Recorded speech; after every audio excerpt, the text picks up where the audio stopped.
We have a lot to talk about in today's NHL video, including a lot of NHL coaches that could find themselves on the hot season. According to Hockey Night in Canada's 32 Thoughts report, it could be a very turbulent offseason for NHL coaches. Plus, we have the latest updates on the future of Johnny Gaudreau in Calgary. Could the Winnipeg Jets be in store for significant changes this offseason? Plus, we have some other updates as well, including a record-breaking day in Florida, and we have some prayers to send out to another NHL legend. All that and more coming up next.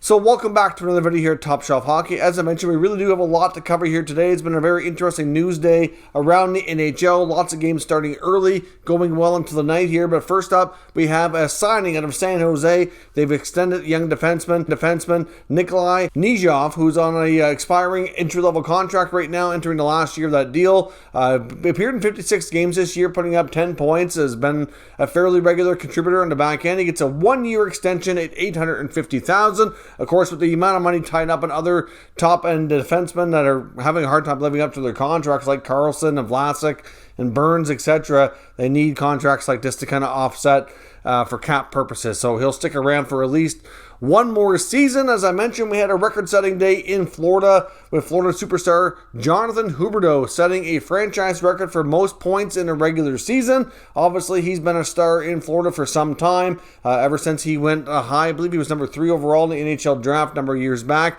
He and Barkov have been leading that team for some time, so it's really nice to see them finally not only hitting personal success, but the team having so much success. The Panthers officially clinched their playoff spot today. First team in the Eastern Conference to do so. They are going to be a handful in the playoffs after loading up with even more, veteran players and depth here at the NHL deadline. So hopefully they can get Aaron Ekblad back. That'll be big for them. But Hubredeau goes on to set the points record in a regular season for Florida. So no big surprise. Considering how long the franchise has been around, you could argue that some of their current players like Hubredeau and Barkov are the greatest that they've had in that franchise. They've had some good players there, but to be there at a young age and to be there for the longevity to be able to do this, they're certainly two of the greatest that this franchise has seen here to date. Of course, we had a memorial type of event in Ottawa today for owner Eugene Melnyk, who recently passed away. This was the first home game for the Ottawa Senators since the unfortunate passing of the team owner. They had a ceremony pregame versus the Detroit Red Wings. They really did a really classy, nice tribute to the owner, of course, who did save the franchise and keep them in Ottawa. He was instrumental in helping that take place. You can say what you want about later years. I know he had certainly a polarizing relationship with the fans for sure. But at this point, there's really no point in even harping on anything in the past anymore. The man has passed away. He certainly was more than just an NHL owner. He was a businessman. He was a father. He was a brother, a son, etc. I know his 2 young girls right now are going to be essentially taking over this hockey club, and we don't know what the future holds for them, and it's not really the time and place to kind of determine that for them as of yet. They probably, I'm sure, need time to grieve and figure all that out. But for today, they had a really nice tribute to the owner here of Eugene Melnyk. The team came out with a real solid game, real solid win in memory of him. Today was a 5-2 victory over the Red Wings. That's back-to-back 5-2 victories in this home-and-home series they've had here with Detroit over the past couple of days. So a small little winning streak for Ottawa to honor the fallen owner, and we'll see what the future holds. But certainly lots of questions, and we'll find those out over time. As I've been mentioning, we've been talking about the future of Sens ownership here a few times here in the last few days as lots of speculation starts to build, and it's probably going to be a little while before we really have any clear-cut answers. Now, as I mentioned, we also want to send some thoughts and prayers to another NHL legend who appears to be entering his final days, and that's longtime Islander legend Mike Bossy, who's been battling lung cancer. I know it's been something that's, I don't think, to the best of my knowledge, hasn't been overly public, but we know the Islanders alumni has certainly already had, a rough year. It wasn't long ago when Clark Gillies passed, and obviously many of those legends from the early 80s days when they were, winning back-to-back Stanley Cups there, have recently passed, and this is not easy. Mike Bossy was one of the most prolific goal scorers of his era, and really you could argue one of the greatest of all time. Unfortunately for Bossy, his career was cut short due to injuries. If he would have been able to stay healthier and avoid such significant injuries, you have to think that Mike Bossy would be even higher in the record books and the standings for all-time goals, and would have been able to give players like Gretzky a little bit more of a challenge. I mean, he was 50 goals for him was a given, and at that point, I know it was a different time, different era. Hockey has changed a lot. It's certainly a lot tougher to score today than it was then, but he was so good, and I know a lot of today's newer fans don't know enough to really appreciate what he was able to accomplish. I know if you have some time, I'd highly recommend, if you're not overly familiar with the career of Mike Bossy, to do some research, check out some videos, take a look at some stats. He was a real solid sniper and one of the greatest to ever do it, and he's been battling lung cancer, and apparently the word is that he's been sent home to spend his final days with his loved ones. So that tells you that the end is probably close, unfortunately. We really have no clue how much time he has, but we know that the lung cancer he's been battling does not have very good statistics for survival, and this has been going on for some time, and I know that many of you out there are Islanders fans and are certainly been keeping an eye on that situation. And as much as, like I said, the Islanders have had a tough time recently with their alumni, I think unfortunately the end appears to be near here for another legend. So we'd like to take a second here and just send our thoughts and prayers with Mike Bossy. We certainly wish him the best, and hopefully, I guess he can get as much time with his loved ones as possible before the end comes. But, a career cut far too short due to injuries, and unfortunately it looks like a life cut far too short here by illness.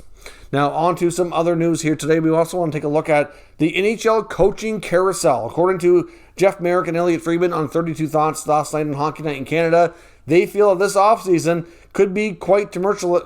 This offseason could be one of quite a bit of activity and a lot of change within the hockey world. I'll give you a graphic here, courtesy of Hockey Night in Canada, that they showed last night, just to keep things simple here, to show you a list of NHL coaches that are either on expiring contracts or currently on an interim basis to kind of, don't have a clear future with their club. So obviously you're looking at guys on interim basis, which, clearly Marty St. Louis, Montreal, done a great job, but until it's confirmed he's coming back, we don't know that. You got Jay Woodcroft in Edmonton, who's on the final year of his contract and was recently replaced Dave Tippett in Edmonton.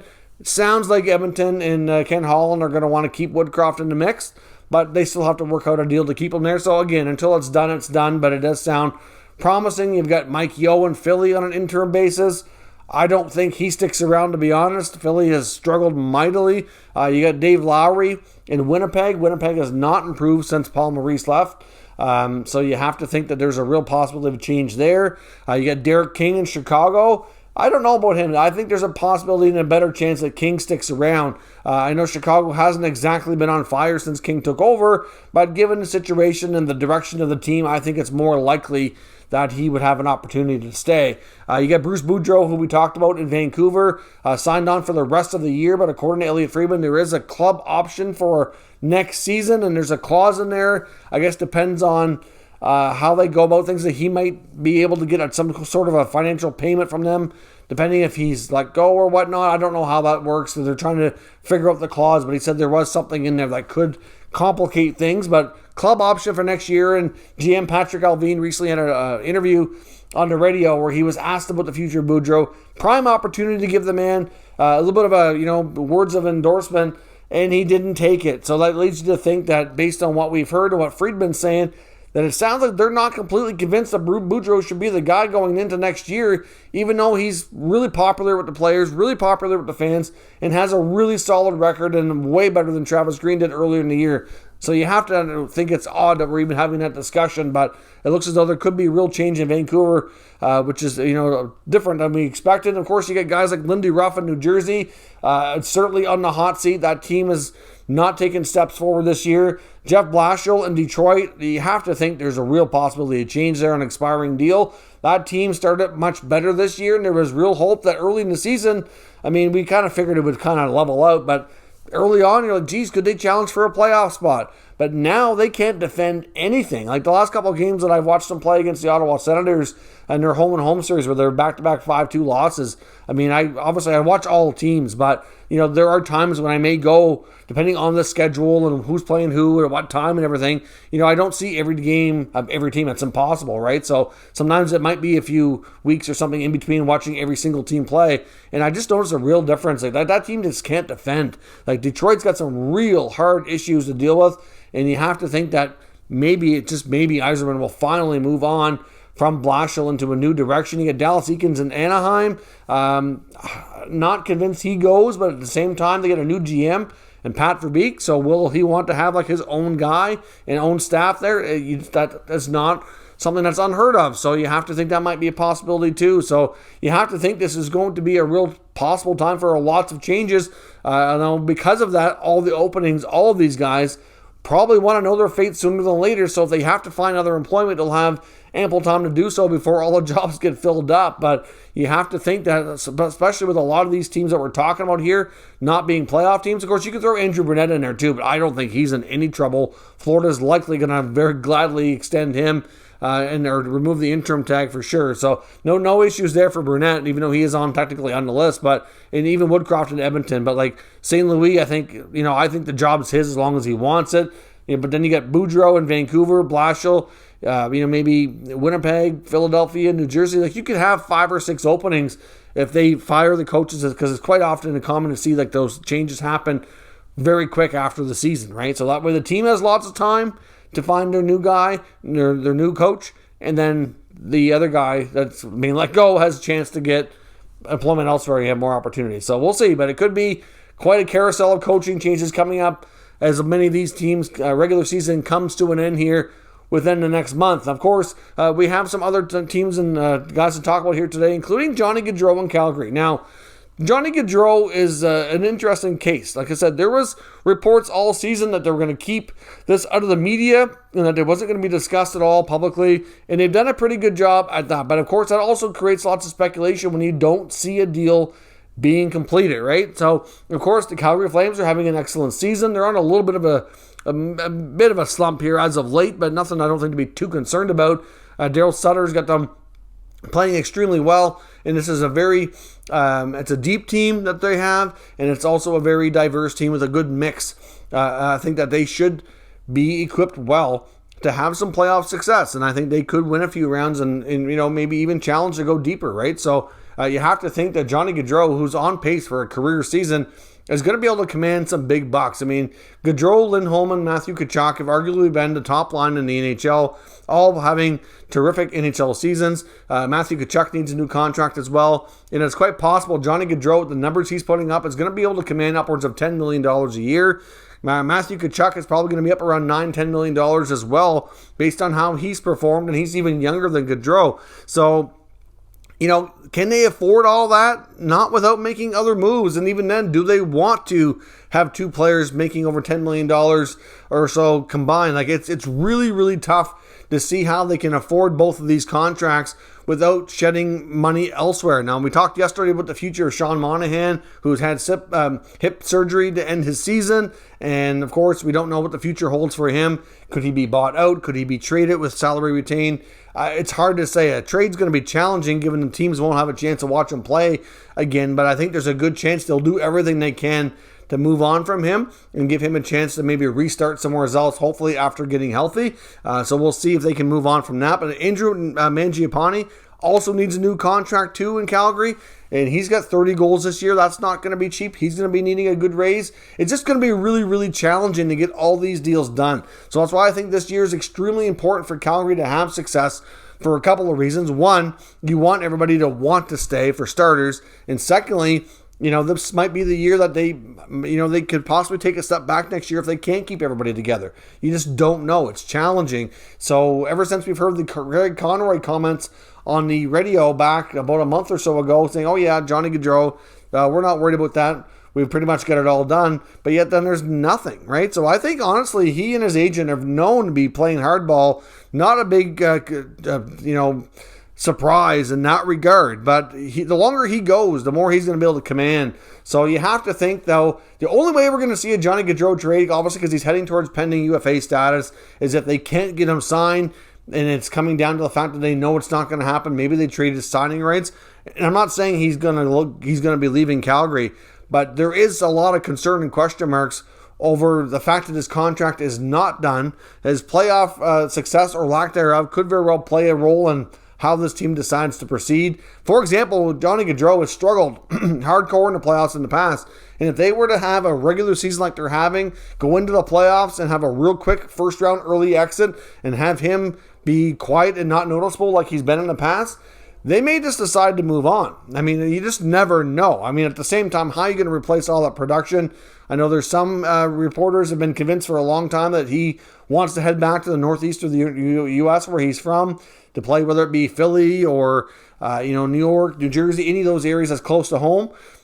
And, I guess we'll find out here soon enough. But the Flyers are a team that are going to be looking to have enough flexibility that they probably could bring him in. That they're not going to want to rebuild. They're going to try to go after some big names, and that could prove to be real stiff competition. If they decide to throw some ridiculous money at Gaudreau and they can finagle their roster with enough flexibility to be able to handle it, that might prove to be real problematic for Calgary. So time will tell, but just we don't have any, I'm not here to say that he's leaving Calgary.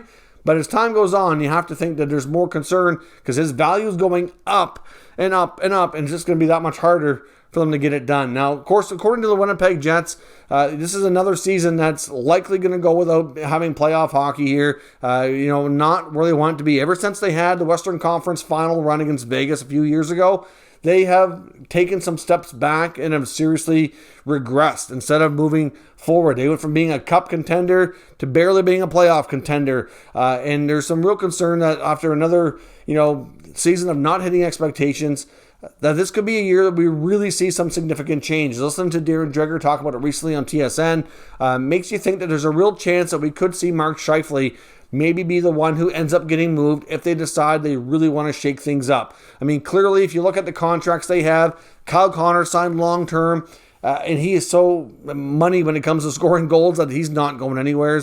Nick Ehlers, maybe, but again, I'm not so sure. You got Blake Wheeler, who's getting a little bit older. He's still a really good player, but fair to say he's certainly starting to slow down a little bit. And because of that, the contract's going to be tougher to move. They apparently really want to keep Pierre-Luc Dubois, who needs a new deal, and that might leave Mark Scheifele being the odd man out. And I've seen reports, although it's tough to substantiate based on the sources, that Scheifele might be very much open to a change of scenery.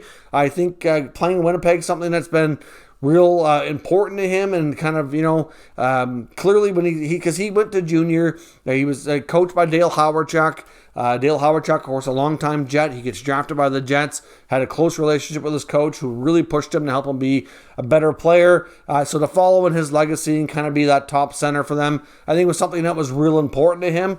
And I know it's something that he certainly took hard when Hawerchuk passed away at a young age after battling cancer as well. So, but at this point, after some tough years, there's been talk that he might be open. I don't think he's going to go demand a trade or anything like that. I just think if the Jets decided to go down that road, that he would be okay with it and open to maybe trying something different and going somewhere else to see if he can, have more personal and team success. I mean, Scheifele, I don't think it's fair to say that he's had bad seasons, but I think he could be better for sure. I know defensively he's got some improvements to make. A lot of people give him grief over his back checking or lack thereof, but he's still a real solid top six center with a real good hockey sense. He's incredibly smart, student of the game. He studies the game constantly, and to me, I think he could be a real big impact player on a lot of teams. So if a team out there is looking to make a top six center acquisition, this might be the player that we see. I'm not sure what route they'd go down if they want more future assets. I know a team that, like Ottawa, for example, that comes to mind, or any of the other teams that are looking for, help to add a couple of quality veterans to really accelerate things out of the rebuild. So we'll see. There's no link right now to any specific team, just that the Jets are likely going to have some surgery done to their core, and because of contracts and where everything falls, Scheifele might be the guy that goes. So time will tell. Be an interesting offseason for them. As I mentioned, their coach, Dave Lowry, also a question mark for beyond the current year. So let me know your thoughts on something discussed here today down in the comments. We'll discuss further. If you're new to this channel, make sure you subscribe and stick around. We'll keep you up to date with all the latest news, rumors, and analysis on all 32 NHL teams. Thank you for watching, and I'll catch you next time.